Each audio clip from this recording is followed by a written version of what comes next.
That's the thing out here, man. It's like supposed to wash, right? That's what we're dealing with often. It's supposed to wash. So you're out here, you're like, I want to run it. I want to stay ahead of the flavor train. I want to keep something new coming. So how many do you plant? And then you cross your fingers and you hope it's going to wash and you hope it's fire.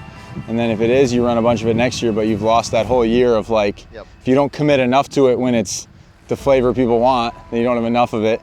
If you commit too much of it, it doesn't wash. A lot of gambling out here, dude.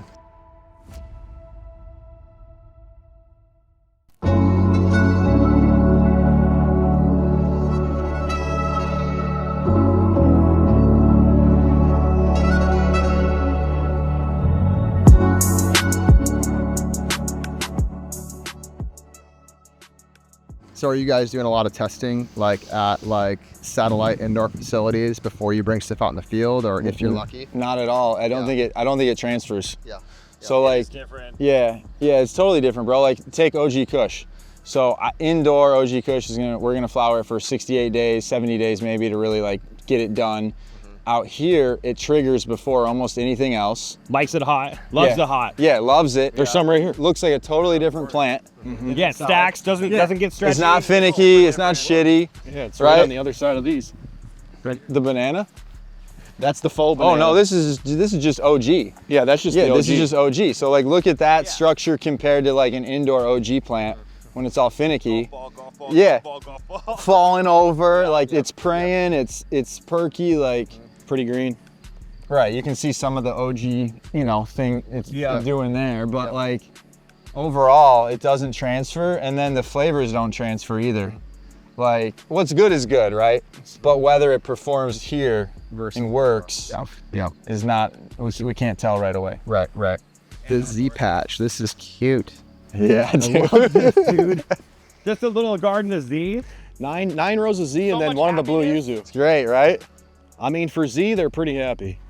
They look great. Yeah. It's hard to keep Z happy in these. They're super happy. Yeah, dude. So you can smell they're just coming around too. Like the terps are just coming in, and it's faint, but it's there. Oh yeah. Oh, it's definitely there. It's there. Yeah. Yeah. So we got 9 rows of Z and then 1 row of the blue yuzu, which is our selection. It's a Rainbow Belts cross, but everything down here is just. This is the best soil, so we put the stuff we feel will make the best hash. That's kind of the play.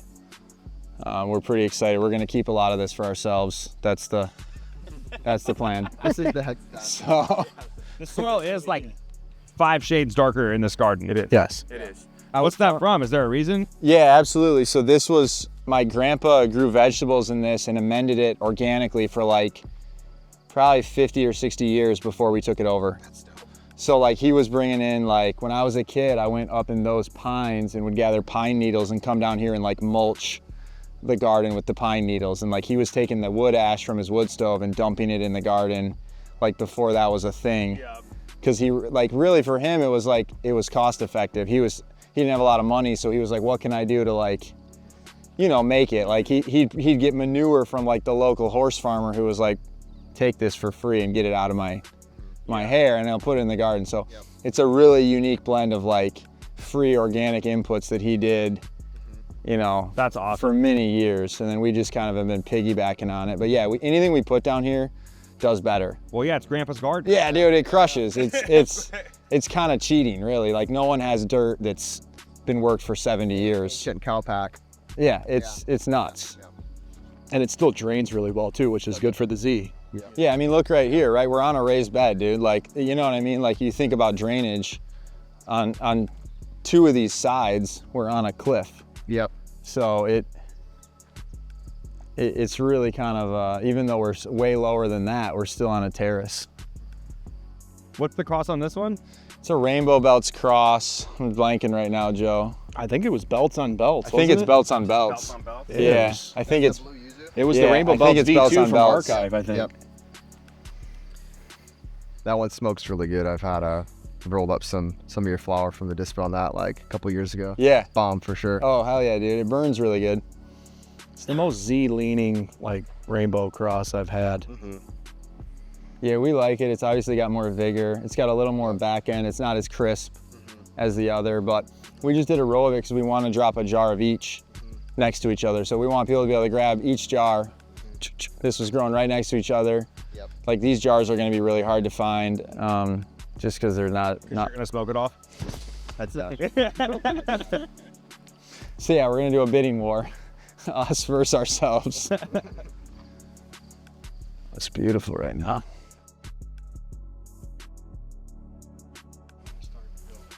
These are set up nice. I mean, it's kind of crazy to look compared to the Z, just how much more. Oh wow, so yeah. But even the Z's, they're not little. No, they're not, dude. If they were in, think about it, if they were in like a 100-gallon smart pot, they would look really big. You're right. You're right. It does. You do lose the scale when you're in the They just ground. look a little, when you're in the ground, like they just don't look as big. You're right These are too. big plants. Yeah. They're very, you know, they're wide. Yeah. Yeah. The stalks are huge, dude. Did you guys do the same amount of T-posts this year as last year, or did you reinforce things a bit more? More T-posts. More T-posts? Yeah. More T-posts, especially up there on bigger stuff. Joe's got a system down there on kind of offsetting them and getting a lot more tension. Yep. When the wind comes, it's kind of important. Yeah, pinning the outside rows too that take the brunt of the wind. That helps. And then 3 trellis on some of the seed crosses and some of the bigger clones up there, just because they got, they got so big this year versus last year. Have you guys been doing those hot shots with the drip powders like you were last year at like 4 EC, 3.5 EC? Yeah, we're like 4.7. We're running the hot shots at, yeah. 4.7. And then what target EC are you hitting on a day-to-day basis? Like a 4.3 to a 4.5. Oh, wow. Yeah. So you guys are all hot. We're juicing. It's all hot. I think that's why we're seeing the increased growth. I actually know for certain because I'm running the irrigation just hours, right? Gallons is all the same as last year. Yep. Same weather basically too. And even at that high VC, like you're not seeing, imbalances or burning. No, even on like a light feeder like the Moroccan, no burning. The Moroccan is huge. Yeah. Yeah. And yeah. usually she'll claw completely She out. will. And she's got a little bit to her, but she's eating. So last year, like to talk about this soil versus that in the EC, we had her down here where there's way more organic matter, and we were feeding it hot and she curled a little bit, just slightly, like that little bit of that tox. But like up here where it's all sand, or we're adding organic matter every year still, but it's way less than what's happened here. So that's more like a sandy loam. It's hydro. I would say it's like hydro. You're just whatever you organic input, they're just getting washed right out. Yeah, we're adding like what 40 tons a year. Yeah, 20, 40 tons. 40 well, tons 40 a year. and 40 in the fall and 40 in the spring. So 80 tons a year of organic matter we're adding. But it's still just I think if we fed any less, we'd see deficiencies. I was at 3.5, 3.8. I had to jump it way up. We got light. I like the purple drank stuff that really eats. We got light, the papaya, we got light. But we're talking about plants that are like trees, in fairness, right? So like I'm not sure it's apples to apples with like if you're in a pod or you're inside, like I don't think you get away with that, but like they need it. Well, it makes a lot of sense. I mean, you guys are perched right here, like you said, on this terrace. Your drainage is amazing. And then you compare that to like, a massive field, that's on traditional farmland that's flat, you know what I mean? That's got not enough drainage compared to what you guys have here. So I guess it makes sense that you can feed as much as you guys are feeding. Yeah, and we're seeing it moving it up just in the growth. I mean, the papaya are a damn near a foot taller than they were last year, and we have pretty close weather, and our irrigation's within like 3 or 4 hours, in totality. So, and then a lot of Z crosses up here, other than what we've seen kind of in that last row. Most of the rest are Z crosses. There's some sour dub up there, Tsunami in this first row, Zangria's at the back of it. She's a nice outdoor girl. She's really resilient. What else is up there? Z Cube, Zazul. I think that's from you. Yeah. Is it? Yeah. Is that the one? Yeah, Nice. that's yours, Azul up there. Yep. Yeah, these are Tsunamis. That's just from Sky. Yep. Sky has, yep. Guys selected. Yep. Did you guys pluck them more, or is this how they naturally? No, yeah, these have been plucked. We're just getting into that right now, and we're playing this year we're debating how heavy to go this early. Like, I kind of really like this look because I feel like we're getting a lot of light in the canopy, and with how thick they are, I feel like we're getting a lot of that. Inner branches are getting drowned out. So I think we're gonna be happy with this look. I think so too. Yeah, yeah. I think this is the look with a few weeks to go. I mean, for Z crosses, we know how those all are. They're sensitive girls, you know. I'm pretty happy with it. Well, let's find that Zazul. So you think you'll start harvesting in 2-3 weeks, some stuff? Yeah, probably the papaya and this lance we got. Yeah, how's the lance? I've seen high tech's been. I really like it, man. I got it going in on the indoor, and then it's on the inside row. We'll go take a look at it, but I think that in the papaya will be Up first. I think this is 2.5. Oh yeah, yep. You ever thought about running That's her for sure. I mean, nice Z cross, dude. For sure. Great. It's got a little bit more size, a little bit more vigor. We're just gonna run the biggest tube on papaya every round. Yep. And we're only gonna grow papaya. And I was always like, oh, it's gonna be too much. Is that right? I never thought I'd see it outdoors. I love it. Did 5. I love to see it. Yeah, we gave her a shot, dude. Yep. Ran a half row of it, so that's a pretty big gamble. Yeah. Yep. No, you're gonna love the rosin that comes from it though. The rosin's super fire. Definitely one of our best sellers when we run it. Can't wait. It's with our climate. Anything Z is. Oh yeah. I love. Oh yeah. The Z cube, that's the closest to the original Z to me in the structure and the finickiness. Yeah, the Zazul has like a layered Z terp. It's like Z with a little bit of like a soapy, cleaner kind of smell. I think the Planet Purple kind of lends that to it. Yep. And it's still got like the lemony lime, you know, from the original Z as well. A little bit of gas in there as well. Great plant. I think it's gonna bulk up nice. She'll finish too. Definitely. Yep. Pretty resilient. I mean, she ain't got no PM or leaf spot on her at all. This is the ridge. This is the ridge. That's Grandpa's garden. That's the north garden. Nah, Grandpa's garden. I'm renaming it. Grandpa's garden. I like it. Yeah, Mainfield. Mainfield. Yeah. Purple drank, just beasting. Just a solid, dude. Just a solid plant. She really doesn't even need trellis. Thick. Yeah. Key lime. Yep. She's about the darkest one, but she's always like I that. love it. You're probably right, dude. Probably 11. It's probably. Yeah. At least like this. Let's run this. This is 10. That's perfect. Yeah, it would. Half. It would. I can't argue. It's half the garden, right? You're right. Yeah, half the main. This is the lance. Yeah, this is really doing well, dude. This has a cool smell to it. Pretty limey. Yeah, very limey. She is getting Oh, chunky. And you can smell the runs on it. Mm-hmm.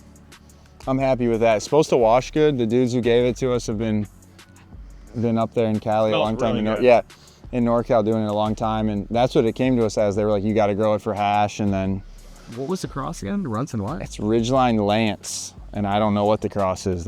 I'm sure it's out there. It smells. It definitely has a candy smell to it. Yeah, it's kind of runcy, but like almost like a cleaner, like I don't want to say Kush, but like a cleaner back end. Yep. These are banana intermixed, right, Joe? Yeah. Yep. These are another example of OG doing better outside. Like Dude, OG just, crushes outside. Yeah, it's awesome, dude. Look at how that girl's grown, dude. Look at how she got pushed early. Yeah, she did. She's got a. Got a lean to her.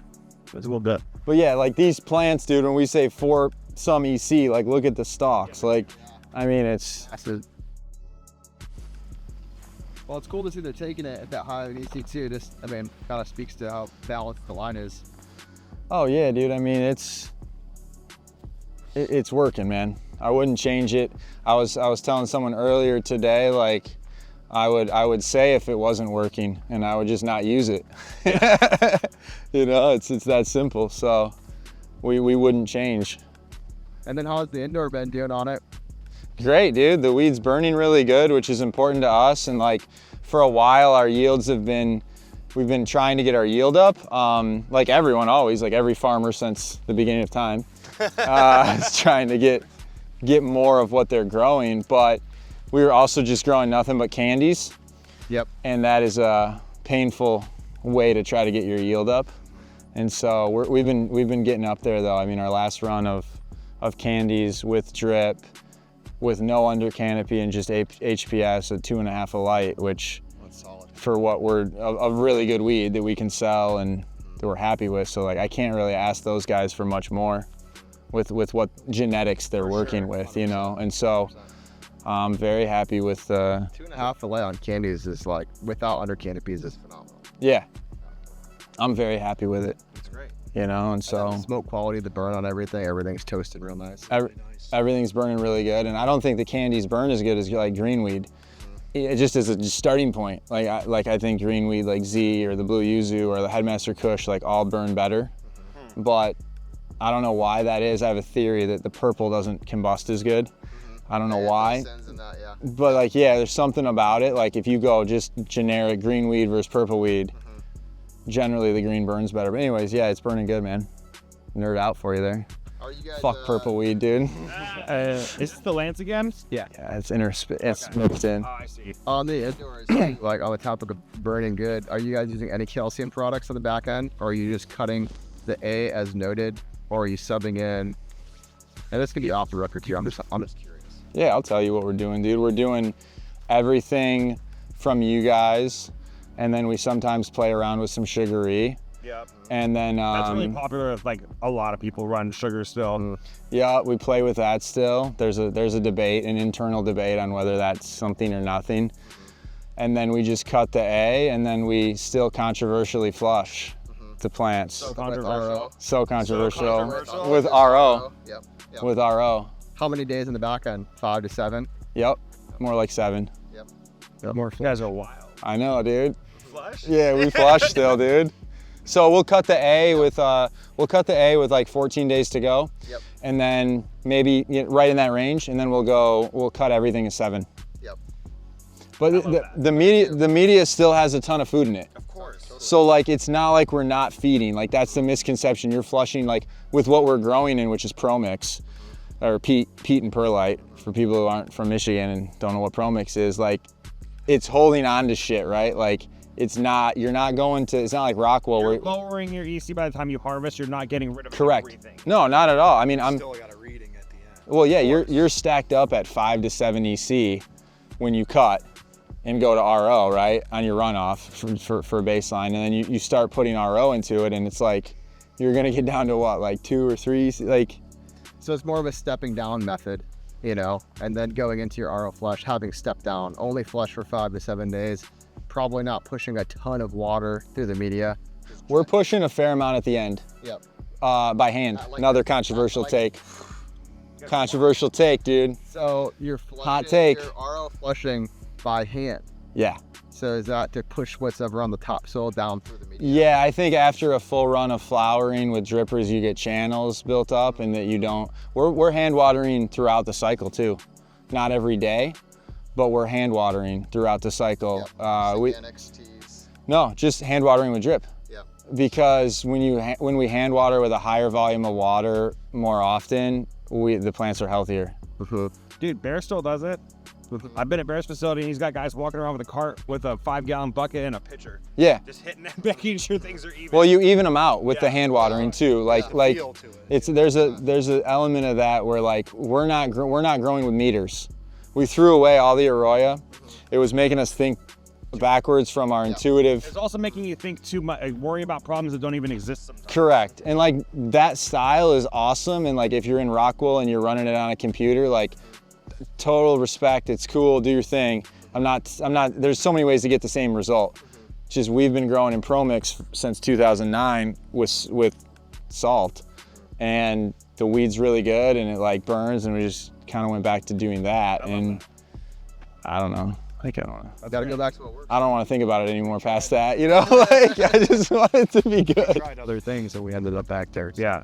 I think growers almost get too caught up in problems that don't even exist. Yeah. Sometimes because they're reading, like they'll be like, oh, my pH is off. I'm like, well, is the garden okay? And they're like, the garden looks great. I'm like, I think you're good.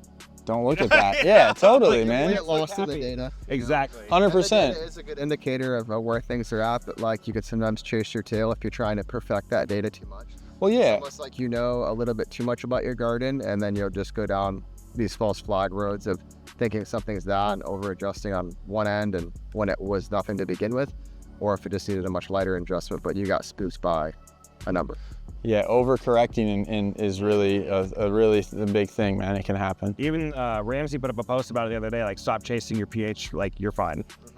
I've very rarely seen a pH problem. Yeah. Like anywhere. Yeah. I mean, and if there is, It comes from an overwatering problem, and it's much more easy to establish. Like, yeah, overwatered, and then you fell out of pH. You know what I mean? Rather than like a random pH issue. it's almost all about watering and like very little about nutrient or pH, I would argue. It's like almost all about how much you water and when you water.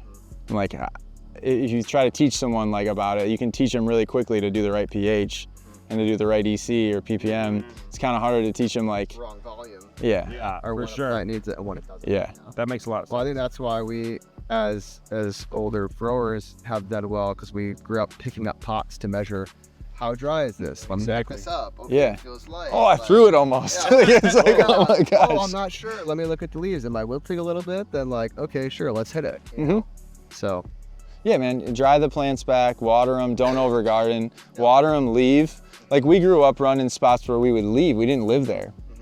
You know, and like we would leave and the goal was like, how long can I be away and not work before I had to go back and water the plants? How do I get to my other spots? And yeah, and Back in a day and a half. and like time this out, right? Like that was the game. So you go back to the simplicity of that and just, yeah, there's so many styles, man, but that's what's working for us. So we don't really add anything to it, and I wouldn't change it. I don't like adding stuff. It's like, it's so hard to tell if it's helping, and it's like, if it's working, why change it? Like there's enough shit to deal with. Yeah. You don't need another variable. 100%. Let's go look at some seed plants. Well, even out here this year, like I cut everything out but drip, basically. Like no specialty stuff, you know. No, no therm, none of that. I just went straight drip. You know, I did a few algae things and tried to get cute last year with it, and I said, you know what, I'm just gonna run straight drip and see what happens, and the plants are bigger. So Gelinate papaya, Gelinate rainbow belts. Yep. How's that John rainbow belts? It's really good. Yeah. It's way more Z than like belts, which is weird. But however, all those crosses like lean towards the mother, and that one is heavy on the Z. Really nice. We got motor breath times Gelinate, which is really gassy, like a gassy orange situation. Is your bro about to get down? I don't know. I was just thinking of that. He might be moving the The U-line stuff in. Cool. Yeah. It's the biggest girl in the garden. It is, dude. Yeah. She's got to be pushing 16 feet tall. Well, shit, 650. That's a Gelinate booth. Well, you're up though No. from it, bro. You're up. You got to think. Look at. No, that's not. I mean, I want to say yes, but I'm 6 we feet just we tall. have Yeah. six. We have This six. is a 10-foot plant right here. That I mean that's 10 foot for sure, but that's not 16. That 14, it's big. You're sloping that way. We might have to get the tape out, dude, and have a little over under Travis, get in odds there. here. Have a little over under here. Price is right rules, bro. 16 Like, foot ceilings at our spot, and I'm like, I know how. I don't think that fits. What's up? I don't think that fits. Not with a light over it. We shall. It's big. I'm gonna tape measure. Get the tape. I'm gonna call 14. I think you're right. Over under. I'm gonna call I think 14. I'm a little over. I think Travis a little I under. got 5 on I'm it. gonna call 13. I'd say. Whatever. It's a big girl. It's a big girl. It's a big It's plant. the biggest plant we've ever had. It's a tree, dude. Yeah, these are super boof times Gelinate here. That's just a great cross. The orange on orange is like a really fun. You can see a lot of like the purple coming into this. Looks like the trop. Oh yeah. Yep, all the red or purple petioles, and then the flower as well. It's kind of the signature of that one. Well, we appreciate you having us out, big Yeah, dog. bro, always a pleasure, it's bro. always a pleasure working with you and Joe. You guys are crushing it. Another season. It's looking really good out here. So Can't wait for another one next year. Yeah, man, we appreciate you guys. Thanks for all the support. Thanks for coming out, and next time you guys gotta stay longer. 100%. All right. We'll see you at the Olympics.